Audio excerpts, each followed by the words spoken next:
False Start, a college football podcast for everyone and everyone else. I'm your host, John Buhler, lead writer for FanSided. As you can see, once again, I am joined by nobody. I am flying solo like a cup today here on Sunday night for Monday's show with Cody Williams, content director at fansided.com, working his way back from Nashville to Los Alamos. He will be on the show on Thursday when we preview week 6 and all that that entails. But I came to you guys last night with a very tough reaction for my part on behalf of Georgia losing to Alabama again. But I've had some time to sleep on it. I'm in a much better mood. Also, the Atlanta Falcons won. They beat Dan Quinn and Marcus Mariota, and I'm thrilled. So the vibes are high, feeling really good. So let's get started here with our first and 15, which is he gone. Yes, Arkansas moved on from its longtime head coach, Sam Pittman, after a disaster at home versus Notre Dame on Saturday. This was the third game in a row that Arkansas had lost, not even to Power Four competition, but it had lost to Ole Miss, it had lost to Memphis at Memphis, and then it got blown out at home to Notre Dame. It became very apparent that Arkansas was just not going to get it done defensively, and it kind of felt like, is Sam Pittman going to be given the benefit of the doubt? Well, after a 2-3 start, they'd much rather have Bobby Petrino coach the Hogs again in the interim, which just is proof that hell has frozen over, and we are in hell right now. This is the bad place.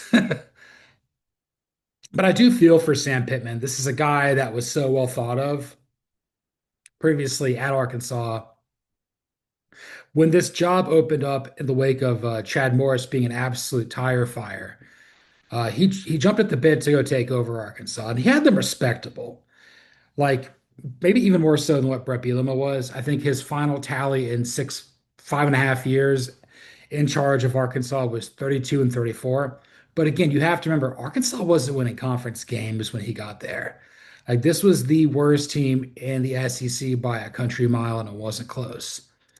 I think what ultimately did him in is really two things. I think number one, because he was the ultimate CEO type, that he was so coordinator dependent, and we don't have the right coordinators behind you, and you're a head coach of that caliber or in that style, you get exposed pretty quickly. And the fact that Kendall Briles isn't there anymore, I think he's still at TCU, and then obviously Barry Odom's gone on to do great things previously at UNLV, and then now trying to turn around the Purdue Boilermakers.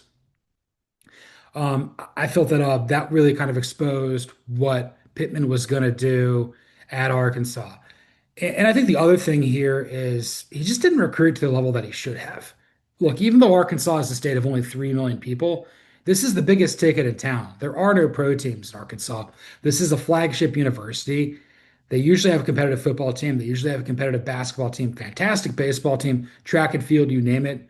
Like all the resources kind of go into Arkansas Razorbacks athletics.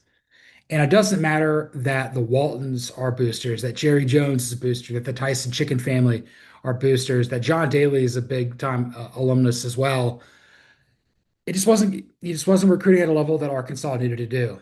And again, like I understand that you basically have to go into Texas and get players to come play for you, but isn't that what you did in the Southwest? Isn't that what you did when you joined the SEC initially? And and again, I don't know if Arkansas is ever going to win a national title. I don't know if they're ever going to make the playoff, but they should be able to win about 8 games or so each year, given the amount of passion and care that goes into this program. Like look at them kind of as like Nebraska. Like the circumstances have changed a little bit, and with that being the case, you're kind of wondering of, are the best days behind me? And they probably are, but this is a very rabid and passionate fan base. People care a lot about this. And I think at some point, just flirting with mediocrity, going about 500 every year, for as likable as a guy as Sam Pittman is, this is always the way that it was going to go. And I wrote about this for Dawn of the Dog in the wake of him being let go. Because again, he's now the fourth Power Four head coach to be let go. with Deshaun Foster being let go at UCLA and Brent Pry there at Virginia Tech 2 weeks ago, Mike Gundy at Oklahoma State last week, and then now Sam Pittman at Arkansas. And you know, I think that like there was some rumblings that this might be his last job coaching. I mean, he turned 64 in November. He's a really fantastic, program builder, morale guy, recruiter, offensive line coach. I love for him to come back to Georgia, but I'm like, this is such a pipe dream. This is such a it's not fair for me to be wishful thinking that he could do a better job than what Stacey Searles is doing right now in Athens between the hedges. But look, Sam Pittman was a guy that people like overlooked all the time. People, you know, big guy from the middle of the country, never really going to be an offensive coordinator, never going to get his, but he got his at Arkansas. And I'll say this, he left the program better than what he found. The problem is Bobby Petrino is at the helm of this thing, and we know he's going to wreck this thing like a hog. So I wish nothing but the very best for Sam Pittman. You've always got a special place in my heart for what you did at Georgia. You gave it your all at Arkansas. It just wasn't meant to be.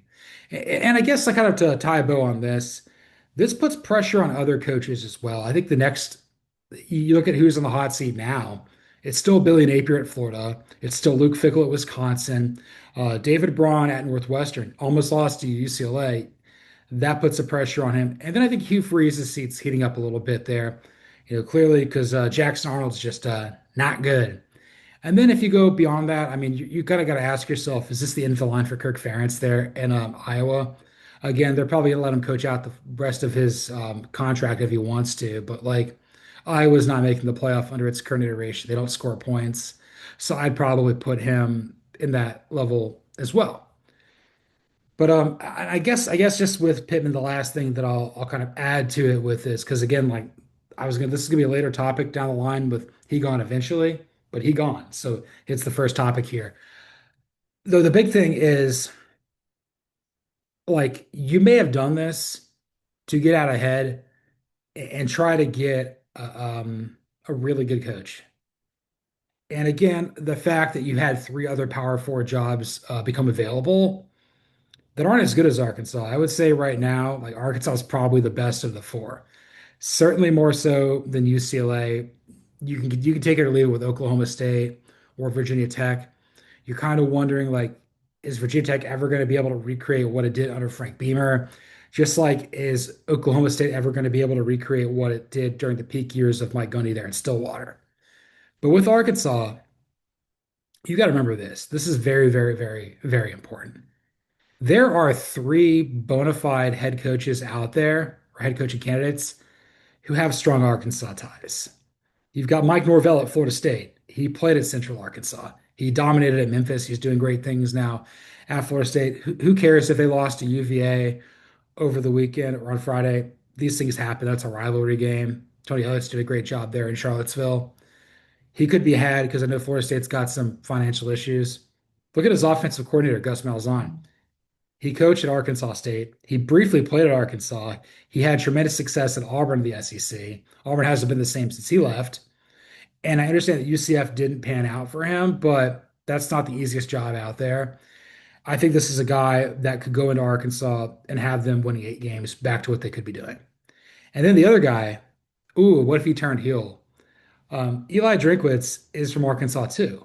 And again, he'd have to cross the line at battle line. But I think more importantly, he might be a candidate at Florida and he might be a candidate at Auburn. I think if Auburn opened up, he'd take that. So it's good to be Eli Drinkwitz right now because you've got three jobs that if you think are better than Mizzou, you could go. But this is probably why Arkansas did it. It's like we got to get out ahead of this. This isn't good enough. And again, John Calipari having success in the wake of Aaron Musselman leaving and everything like that, it put and then the baseball team being fantastic. It put Pittman in a very bad spot.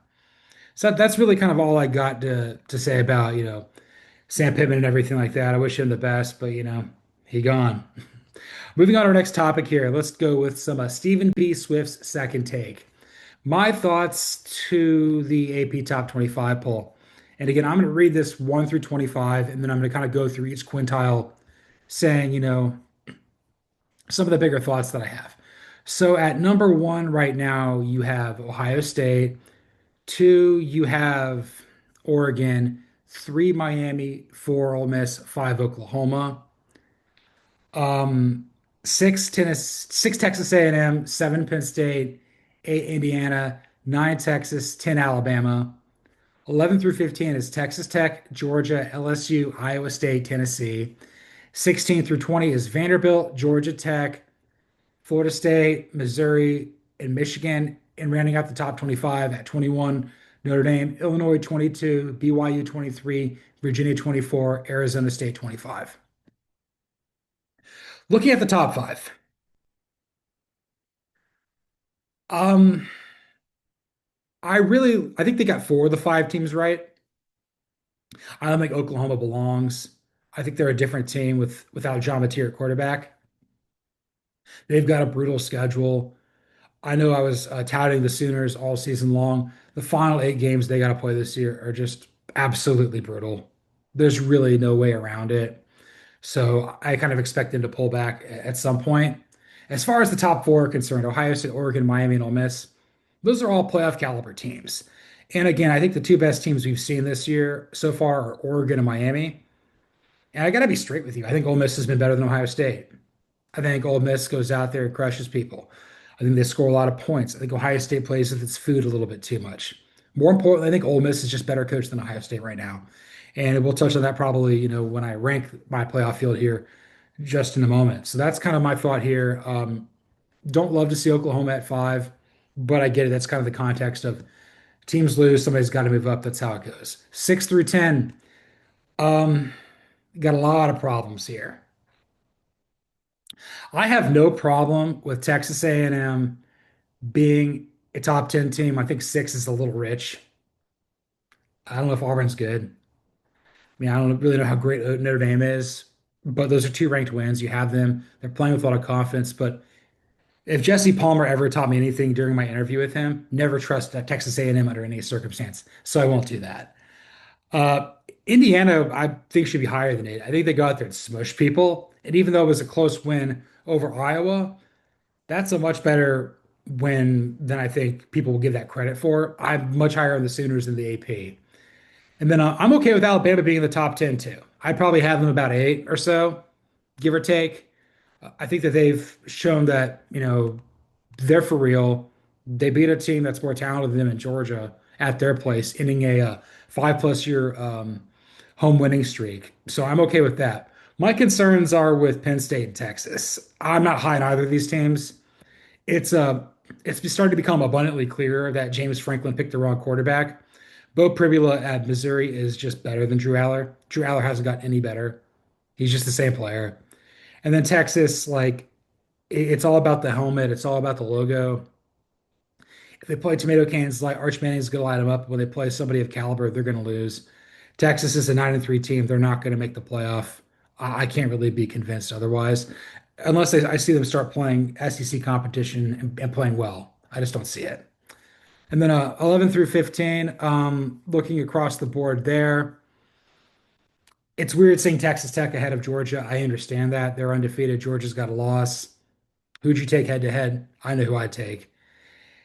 And then LSU falling back, 9 spots this week from a 4 to 13, effectively switching places with Ole Miss. Brian Kelly is not the answer there, and honestly, Garrett Riley's an excuse maker too. Garrett Nussmeier is kind of an excuse maker. I think he's costing himself a lot of money there. Blake Baker's defense is playing very well, but I don't see LSU being a playoff team this year. I just don't. I think that they're at a coaching disadvantage. Joe Sloan was a terrible offensive coordinator yesterday. Very high in Iowa State moving forward. Again, I don't necessarily know if they're going to score the points that they need to keep pace with Texas Tech. But I don't think they played particularly great this past week. I'm trying to think who they play. They beat somebody of note. They beat Arizona. They beat Arizona very soundly, 39 to 14. I don't think that the Clones played particularly great, and they still came out on top. Tennessee is lurking. They're very much kind of in the playoff mix too. I do think that there's probably another loss or two on the resume. If they win the third Saturday in October, I think they're a playoff team. If they don't, they probably aren't. 16 through 20.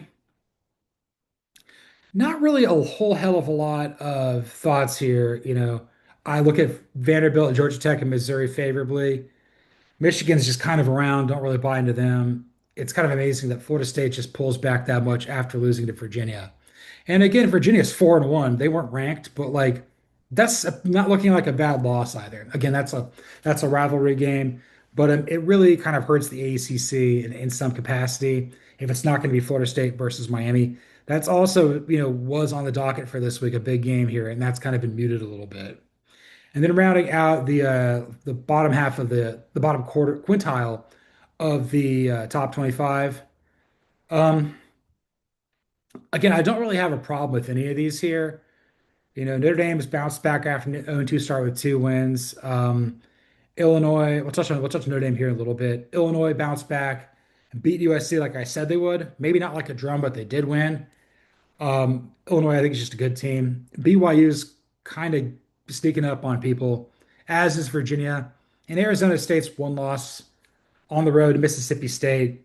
That's not looking that bad either, because Mississippi State's was one of one, two, three, four, five, six, seven, eight, nine, 10.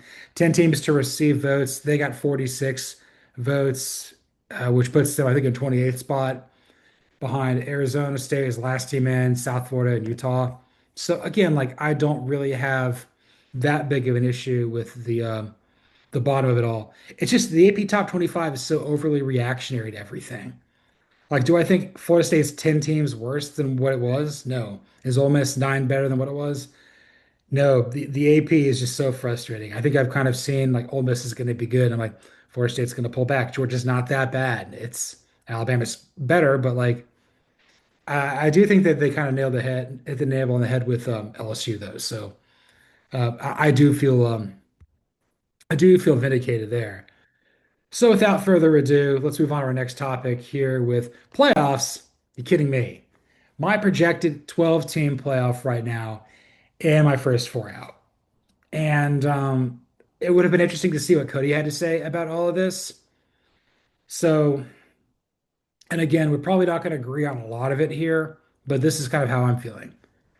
So, my number one seed once again is Oregon, my projected Big Ten champion. The Ducks have been the best team through 5 weeks. I thought that they went on the road. They beat a pretty good Penn State team by they beat a pretty good Penn State team by in overtime and everything like that. I kind of felt as though, you know, like Penn State showing a level of mental toughness that I wasn't necessarily sure that they had inside them. And Oregon just like they looking like a team that gives off the good vibes that they did under Mike Bellotti, under Dan Lanning. And I always thought like Oregon was always going to be hurt with the whole like Chip Kelly of it all. Like the further they kind of got away from that and got to playing like real grown ass man football, like the better they'd be. Dante Moore, I can't say enough good things about him at quarterback for the Ducks. And again, we'll see how Oregon does during conference play. But again, getting that win over Penn State and Happy Valley is huge. They've earned my number one seed. At number two, I've got the Miami Hurricanes, my projected ACC champion. They've only played at home. They just had a bye. You've got a bunch of quality wins here that may be muted a little bit. Again, like Florida's not any good. We don't know what Florida's going to be in time. Notre Dame is bouncing back a little bit, and then you beat what Bethune-Cookman or something else like that. I can't remember who Miami played. But what I like about Miami is it seems as though the coaching staff there is willing to pick each other up. There are some games where Corey Heatherman doesn't have it and Shannon Dawson's got it. Like versus Florida, Shannon Dawson had a hard time with the Florida defense, and Heatherman backed him up. And again, the Mario Cristobal of it all really throws a wrench in everything. But I think Carson Beck has been around the block long enough. This is his sixth year of college football. I think that he has the ability to, for lack of a better word, cover up some of the coaching staff's mistakes. And I think right now in the ACC, just being steady, like that's how you're going to get to Charlotte. And if you get to Charlotte with a team that's got 11 wins, you're going to make it the playoff regardless of if you won there. So yeah, very high in the Hurricanes. Eager to see how they do in the final two-thirds of their schedule. But yeah, they were easy. They were an easy pick for me to get a bye. At number three, I got the Ohio State Buckeyes as the Big Ten runner-up. Again, I don't know if I like this team. They're still undefeated. They're the defending national champion. There's just something about them that scares me. And again, like I don't necessarily like Julian Saint at quarterback. I think Jeremiah Smith's a fantastic receiver. They kind of play with their food a little bit versus Washington. Granted, a tough game across the country in Seattle. Washington just doesn't have the dudes to compete with Ohio State right now. But I firmly view Ohio State as a playoff lock at this point. Like, if the Big Ten's going to get three teams in, if the Big Ten gets four teams in, they're certainly one of them. If they get three in, they're almost certainly one of them. Right now, I don't know if they're the top two teams. There's another team out there that I might like a little bit more. But again, I've seen enough out of Ohio State. Plus, they got that win over Texas. I think that matters at some point. And Washington's decent. That was Washington's first loss of the year. Ohio State's going to win a lot of regular season games. I don't know if they're going to go all the way in the playoff, but that's why we're going to do. We are doing a simulation on Thursday, and we'll figure out like if they could do it. They might. The bracket's going to look way different with, with Georgia losing, with Florida State losing, with LSU losing. It's wild. And then my last buy is my projected SEC champion. That is the Ole Miss Rebels. God, I don't want to see Georgia play this team. They are going to get in between the hedges, but that doesn't matter because Georgia just lost there. Lane Kiffin's in his bag, baby. Lane Kiffin is feeling so incredibly confident right now. The decision to go from Austin Simmons to Trinidad Chambliss at quarterback is paying out in dividends for him big time. Uh, Serious Heisman contender there for the Rebels out of, I believe, what, Fair State, Division Two. The biggest thing, the two biggest things with Ole Miss, besides Lane Kiffin leveling up, is his team is playing with a lot of confidence, particularly on defense. It just kind of goes to show that Pete Golding knows what he's doing, and that goes to the greater point. I think he's just got a fantastic staff. Pete Golding, Charlie Weiss Jr. What is it? Joe Cox is on there. Like there's other people out there on that staff that's doing great work there for Ole Miss. This could be the best season Ole Miss football's had since what Johnny Vaught was coaching in the late 50s, early 60s. Like at this point with their schedule, like if they go 10-2, they're going to make the playoff. But like, can they avoid, the roadblocks along the way? So far, it looks like they might. Coming in at number five for me, that's the team I might actually like more than Ohio State. That would be the Indiana Hoosiers. Smoking through the filter with Coach Sig. Look, they're not winning an easy game over Iowa, but they won ugly. And I think it shows they can win in a lot of ways. Fernando Mendoza was, the Heisman Trophy favorite entering this game. I think the pressure kind of got to him a little bit.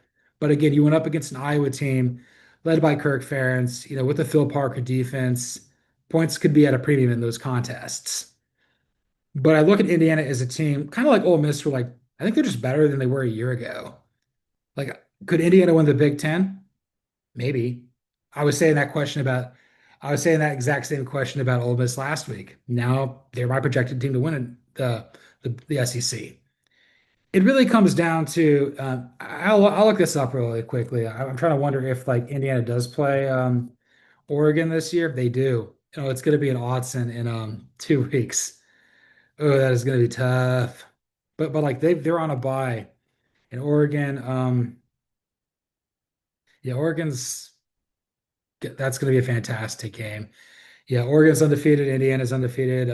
Yeah, Big Noon's going to be there, or kick game day, whatever. Fantastic game there in Autzen, but very very high on Indiana right now. They look like a team that's going to make it back to the playoff again. Coming in at number six, I've got the Alabama Crimson Tide. I had them as among my first four out for a while, and really since the Florida State loss. And like if they would have lost to Georgia, they would have been out of the playoff picture entirely. But because they got that win, they're showing that they can play with the hand tied behind their back. And more importantly, the biggest thing that I saw from a coaching perspective from Alabama is Kalen DeBoer is just not over delegating. He's like, okay, Ryan Grubb, run my offense. Kane Womack, do my defense. I'll be the CEO type here. He's figuring it out a little bit more as a head coach. And again, you've had Georgia's number. It's in the dog's head. We'll see how you do, versus Vanderbilt this week, but you got them at home. And I think Ty Simpson's playing fantastically. Having Ryan Williams and Jerry Bernard helps. The team can't run the football at all, but they can pass protect. They played the offensive line was very, very solid for them. Georgia was unable to generate a lot of pressure on them. They were able to convert a lot on third down. Defense comes and goes, but I don't know if Alabama's going to win a national title. But with what I've seen out of them, they're probably going to make the playoff. Again, they can lose one more game, probably not two more. But they're right there, and we'll see what happens there with the Crimson Tide. Coming in at number seven, I've got the Oklahoma Sooners. Right now, I think they've earned their spot in. The problem is, I think they're going to lose it very quickly. I know you got like Kent State or whatever coming up here, and then you got Red River. But then after that, like, it's just bloodbath of SEC competition. Team's got a pass rush. Team's got a really good quarterback, but he's hurt. And John Mateer, he will turn the football over. And if you do that in the SEC, you're going to lose games. I mean, they kind of play with their feet a little bit versus Auburn. Auburn's nothing to write home about. Can you do this against Mizzou? Can you do this against Vanderbilt? Can you do this against Alabama? Whoever else is on your schedule, Texas A&M. Again, I don't know Oklahoma's schedule like the back of my hand, but right now they'd be in. But I think this is a team that's going to regress here pretty quickly. And that's not to say they won't make the playoff, but like this is probably closer to a 10 and 2 team than a 12 and 0 team, and we'll just leave it at that. Coming in at number eight, I've got the Texas A&M Aggies. Undefeated, haven't lost yet, get two quality wins over Notre Dame and Auburn. Mike Elko's a fantastic coach. He's really, put out a lot of fires that Jimbo Fisher created there in College Station. Marcel Reed seems to fit Colin Klein's offense like hand in glove. Can't really complain there. The problem is it's the culture, and I wonder if Texas A&M like is going to be a foxhole team. They seem to hit pretty good in the portal this year, but again, like that remains to be seen. Right now, there's no reason for me not to have them in the playoff, even though I think that them being the number 6 team in the country is kind of ridiculous. At number nine, I've got my Georgia Bulldogs. Maybe that's a little biased. I don't care. This is my show, and this is false start. They lost by 3 at home to their arch nemesis. They haven't played particularly well, but still usually find ways to win, just not that game. The problem with Georgia is I think that they have the two worst coordinators of any top 25 team. Mike Bobo and Glenn Schumann are worthless, like just effing worthless. The good news is Kirby Smart's really good. They've got players on defense, not on offense that I really like. Gunnar Stockton, Nate Frazier, Chauncey Bowens, Zachariah Branch, you name it. They've got weapons galore over there. Defensively, I don't know if they got a pass rush. They can stop the run for sure. They will get beat over the top, but special teams are solid for the most part. This is a team that needs to find some grit internally to really salvage its season. You've got some games to be had here to win. But maybe some of the concerns that former Georgia quarterback slash haters, Aaron Murray and Hudson Mason had about this team, maybe those are true. They're probably doing cartwheels in the streets because, the team that they could win a national championship for probably isn't going to this year, and that's okay. But yeah, I don't think there's any reason to remove Georgia from the playoff equation here. They're borderline. They would have been one of Cody's first four out, but I have no reasons for why they're in at nine. At number 10, I've got the projected Big 12 champion Texas Tech Red Raiders. They edge out Iowa State here for me just because I think they have a little bit more of a talent advantage under Joe McGuire. And again, they could fall out of here very quickly, and someone like Iowa State, Arizona State, or BYU could take their spot very quickly. But I think for the most part, they've navigated the first third of their schedule as good as they could have done, if not better. Someone's got to win the Big 12. It could be Texas Tech. Right now, I don't have any reason to put anybody else definitively ahead of them. At number 11, I've got the Penn State Nittany Lions. Don't really trust this team. I really don't trust this team. I don't trust James Franklin. I don't trust Drew Aller. I don't trust Andy Koltnecki, other than the fact they've got a loaded roster and they've got what Jim Knowles on coordinating their defense. Like I feel very strong in this. Penn State could be a 10 and 2 team, lose the Big Ten championship, and then lose, still get in somehow, and then lose their first round game. James Franklin can't beat good teams. He just can't. He just doesn't do it. I think like since, winning the Big Ten championship in 2016, he's had two wins over what top 10 teams or something like that. That one was over Utah when Cam Rising got hurt in the Rose Bowl a couple years ago, and then versus the number three what versus the number three Boise State Broncos in the wackiest first round playoff we'll ever see. Penn State was nearly out for me, but I'll explain why they got in over this other team. And then at 12, I've got Memphis as my projected Group of Five winner. Haven't lost yet. I think that they've got the best chance of getting in. Whoever comes out of the American, whether that would be Memphis, South Florida, Tulane, you name it, is probably going to win the Group of Five this year. Still riding high off that Arkansas win, but the Hogs aren't good. They just fired their head coach. And my first four out are Texas at 13, Iowa State at 14, Vanderbilt at 15, and Georgia Tech at 16. So I've touched on Iowa State a little bit, why Texas Tech edges them out.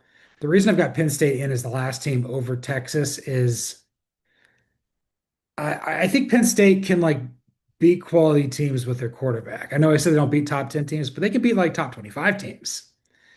With Arch Manning, there's just so much unknown here. And I look at this team again. If you lose to Georgia and you lose to Red River and you lose to Texas A&M, three teams I have ahead of you, you're not sniffing the playoffs at all. I have them as one of the biggest locks right now, but until I see Arch Manning play like he does against tomato cans, against real competition, I'm gonna short the route Longhorns going forward. And I know Cody can't quit them because he loves them for some unbeknownst reason. I will say this: if you win Red River, you're going to go right in the top 12 like you belong, and Oklahoma State will get the F out. I don't think there's two. I don't think the talent is big enough for the two of them. Just one of them. So whoever wins Red River, I think that they've got a really good shot at making the playoff. And then kind of, with Vanderbilt and Georgia Tech, again, academic powers, undefeated, playing really well. I think there's a ceiling to it. I don't know if Vanderbilt's going to win enough games to keep making it in as the SEC. If they beat Alabama, they're going to be 6-0. And at that point, like maybe you could. Georgia Tech, I think, is a lot more likely. There's a chance they're undefeated heading into clean old fashioned hate in Atlanta. And at that point, I mean, they'll climb up while some of these SEC teams beat each other up because somebody's got to finish in second place. Or somebody's got to get to Charlotte besides Miami. I think right now it might be Georgia Tech, and we'll touch on them probably a little bit later in the show. So I'll do my matchups here real quick. Your 5-12 right now is Indiana hosting Memphis. Very basketball heavy thing. I think I kind of like the Hoosiers there. 6-11, Alabama hosting Penn State. Coaching nightmare. I'd probably go with the Crimson Tide. Oklahoma hosting Texas Tech. Give me OU. And then Texas A&M hosting Georgia. I'd probably go with the Aggies right now.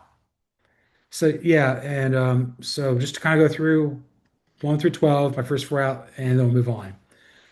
Number one, I've got Oregon, two Miami, three Ohio State, four Ole Miss. They're all getting buys.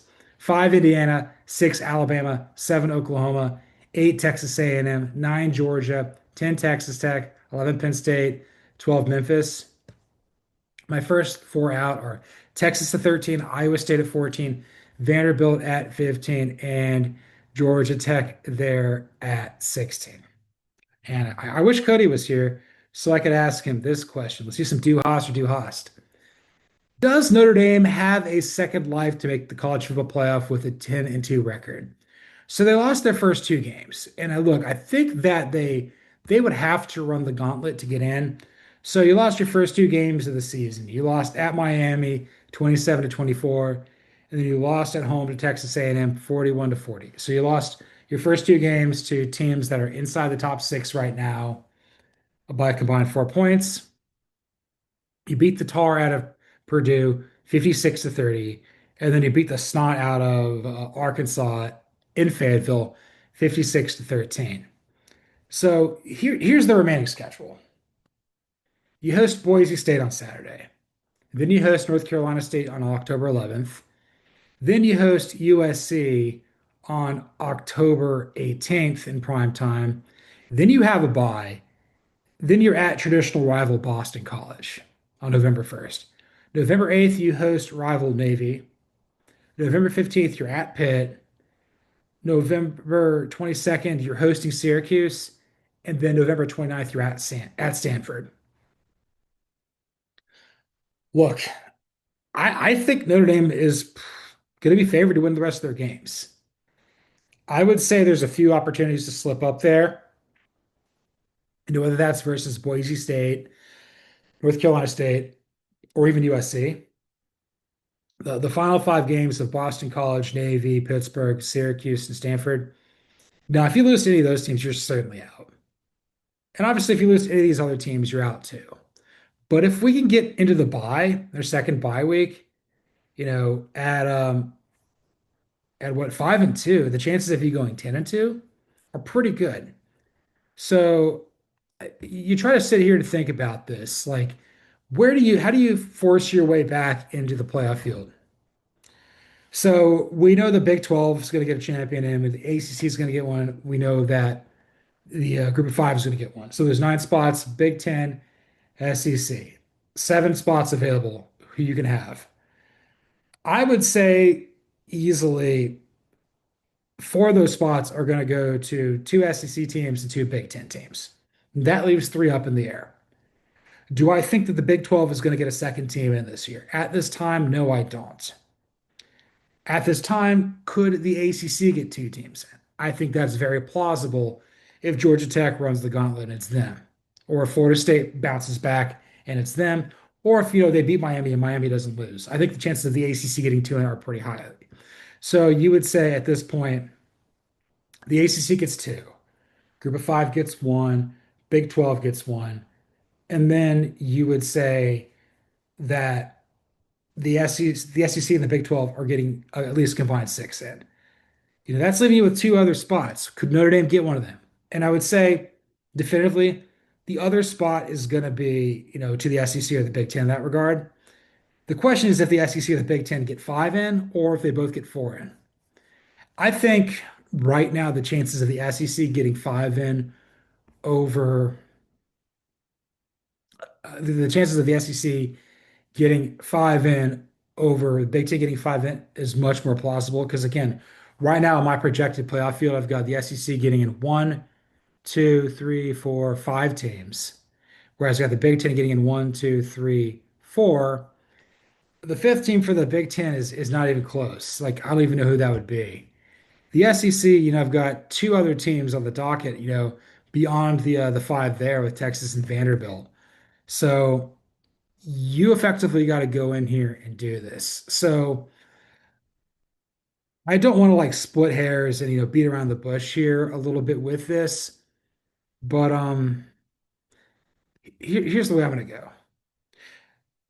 Do I think that Notre Dame can go 10-2? Do host 1S? Yes, I think they can.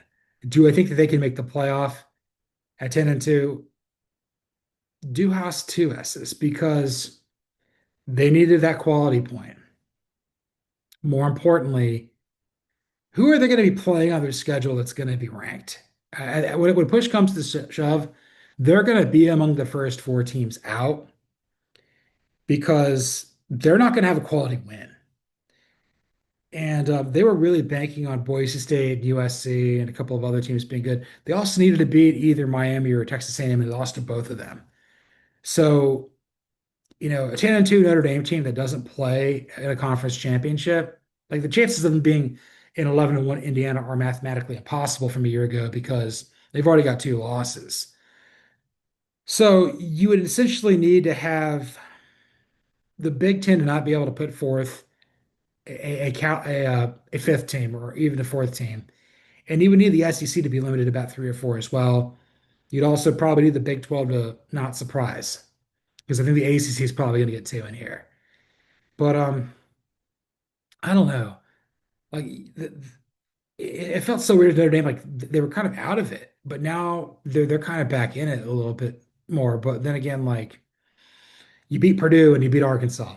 Most of these teams that you're going to be playing and vying for playoff spots would have beaten them anyways. So there's nothing really special there other than you can have a winning a bunch of games in a row over a bunch of tomato cans.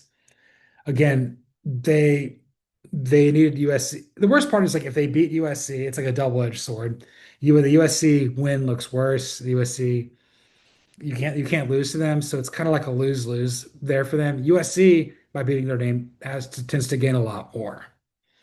So yeah, there's a pathway in, but it's very narrow. And again, I don't necessarily know what FPI has Notre Dame's chances. I think it's like 11 or 12% of getting in. So again, probably not. So do Haas two S's for the most part there. Let's move on to our penultimate topic here today with something because we're going to be coming to you live from Air Crouch's Couch. My three-man Heisman Trophy ballot through the first 5 weeks. At number three, I've got Alabama quarterback Ty Simpson. Diced us up, man. Looked pretty good versus Wisconsin too. And again, I don't think it was necessarily his fault in Tallahassee losing to Florida State. He's playing with a lot of confidence. He's looking like a better version of what Mac Jones was in 2020. Clearly, Ryan Grubb and Kalen DeBoer have a lot of trust and faith in this guy. They picked him over Austin Mack and Keelan Russell for a reason. And the fact he's being able to do this without any bit of a running game and still winning games, that's impressive. It also doesn't hurt that you have two fantastic receivers there in Bernard and Williams. Williams is a mega talent. He's very undisciplined, but again, he's only 18. He likes it. See, I've got Ty Simpson cracking the top three here. At number two, I've got Ole Miss quarterback Trinidad Chambliss.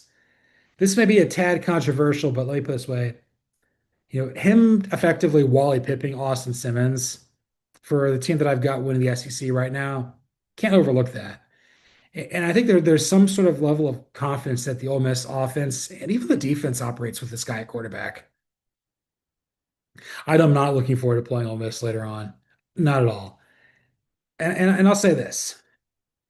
Like this is a thing where like Ole Miss could like Shambles could be out of this very quickly, but I think right now the reason you have Ole Miss number four in the country and pretty much everybody's mind is in part because of this guy. So no real issues there. And then number one, I've got Dante Moore, the quarterback of Oregon. I think he's been but had the best stats for the most consistently strong team. Oregon's 5-0. Having not had a bye through 5 weeks certainly has them at the top of the leaderboard.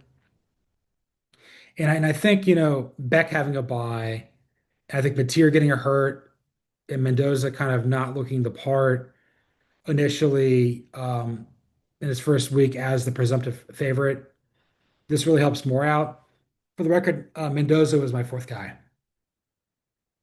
And I think Indiana, he's got opportunities to climb back up in this.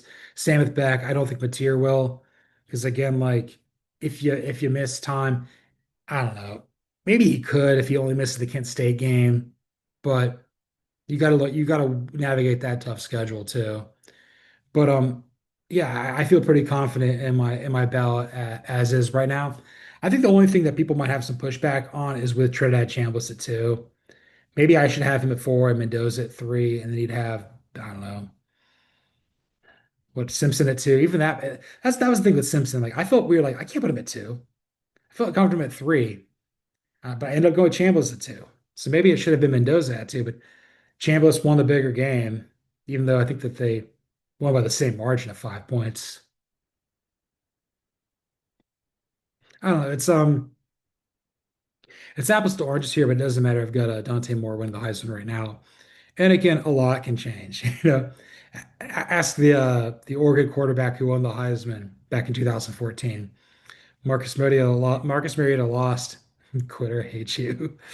I will say though, things can change at a dime. The Atlanta Falcons looked absolutely horrible last week in Charlotte. They went out and largely dictated terms over the Commanders. They won by a touchdown. Probably should have been by more. They were in control of that game from the start. That looked like a playoff team that the Falcons put forth in some aspects. Beat a team that played in the NFC Championship game a year ago. Yes, it was with Mariota over Jaden Daniels, but he's hurt.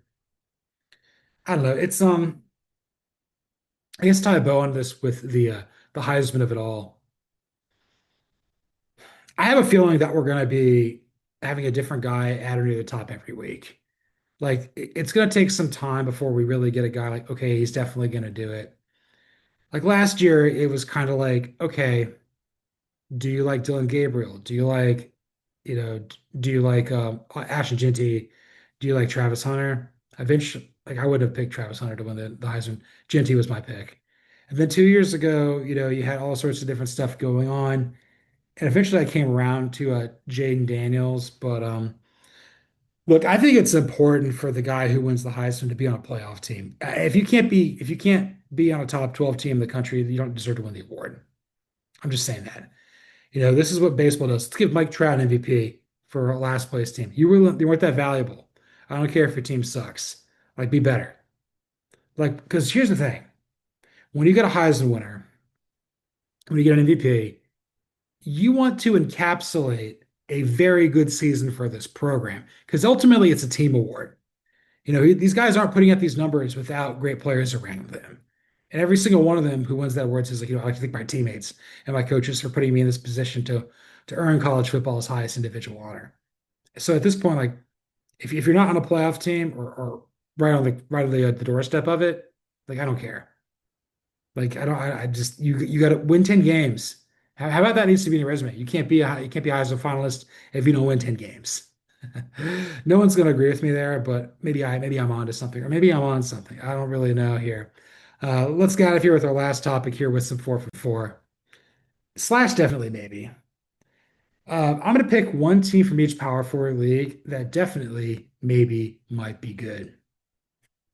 For the ACC, it was a very easy inclusion. It's Georgia Tech, 5-0. Haynes King might be a Heisman contender.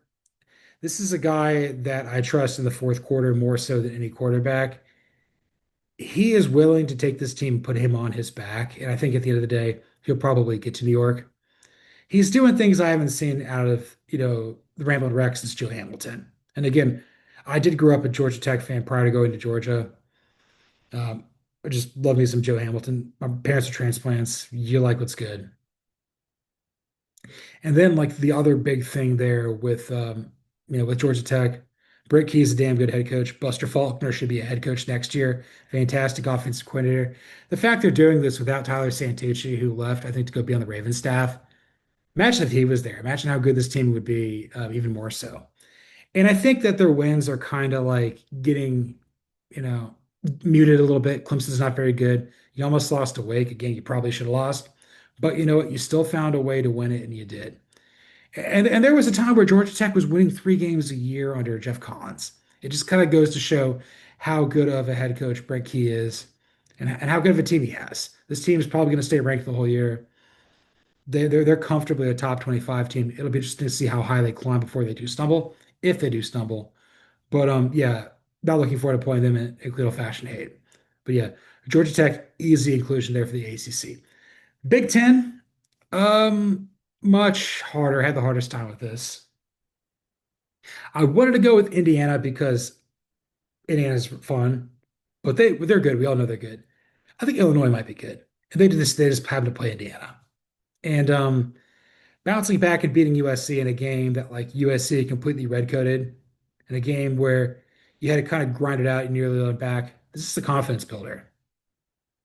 This leads me to believe that Illinois can win about 9 games and be in and around the top 25 all season long. They got the right head coach there in Bielema. Altmaier's fantastic at quarterback. I don't know if they're going to make the playoff this year, but this is a team that, for the most part, I feel, for lack of a better word, like I don't think anybody in the Big Ten wants to see on the schedule. Maybe they're the fifth team that elevates. The problem is Indiana's clearly making it a foursome, and they're not invited to the slumber party. I know that's creepy. I don't care. I'm not going to edit that. Whatever. No, no, no big deal there.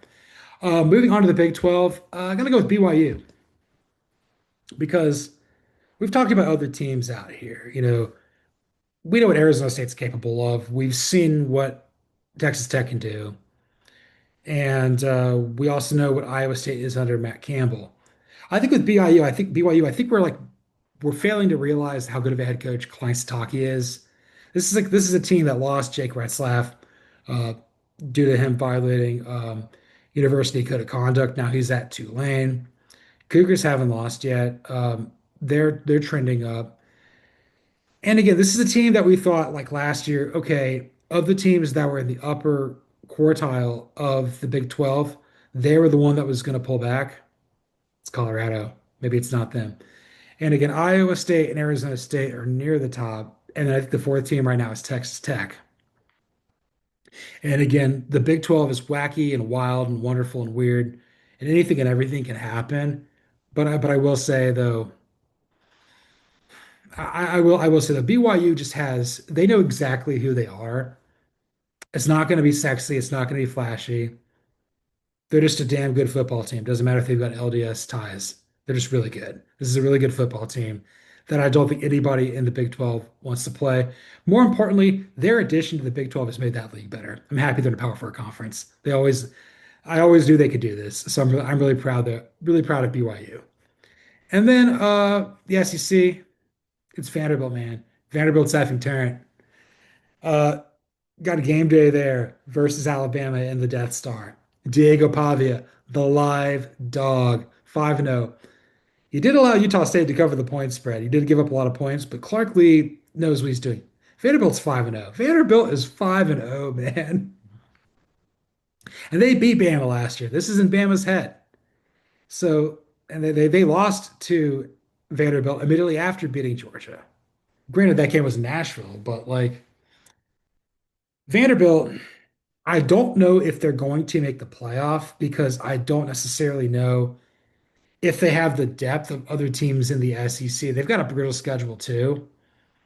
But like if they win 9 games and they're on the doorstep, hell, get them in. Let's keep Georgia out. Then I don't want them in. But it just kind of goes to show that Diego Pavia is a legend. Clark Lee made a smart decision to go back to alma mater. This program is it's cool to look at Vanderbilt and not be like this is just a doormat of a team. This is an easy win on your schedule. You know, on last week's show, Cody was saying like, yeah, anybody who drew Vanderbilt right now in the, the conference rotation sort of thing, like that's not a win anymore. That might be a loss in some ways. Like oh, Hugh Freeze is just like, oh God damn it, I gotta play Vanderbilt again. But the doors are anchoring down, and it'll be interesting to see how high they climb. I will say that they've got a much tougher schedule than Georgia Tech. But if they get to 9 wins, man, give them the playoff, dude. Unless it keeps Georgia out. Oh man. This was episode 213 of False Start. You can follow me, John Buhler, on Twitter or the X at Buhler118. You can follow my absent-minded, absent colleague, Cody Williams, at TheSissel20. You can follow the show at CFB False Start. Like, rate, listen, subscribe, review on Apple, Spotify, YouTube, anywhere there's podcasts. Give us a 5-star review. 5 as in how many wins Vanderbilt has, how many weeks there have been that you've seen in college football. Do whatever you can. Hit that like button, smash that subscribe button. Do whatever you can to hype up False Start and all the good things that Cody and I are doing. We love doing the show for you guys too, now 3 times a week. Even if one of us can't be here, we're still having the time of our lives. Once again, thanks for listening, and this is False Start.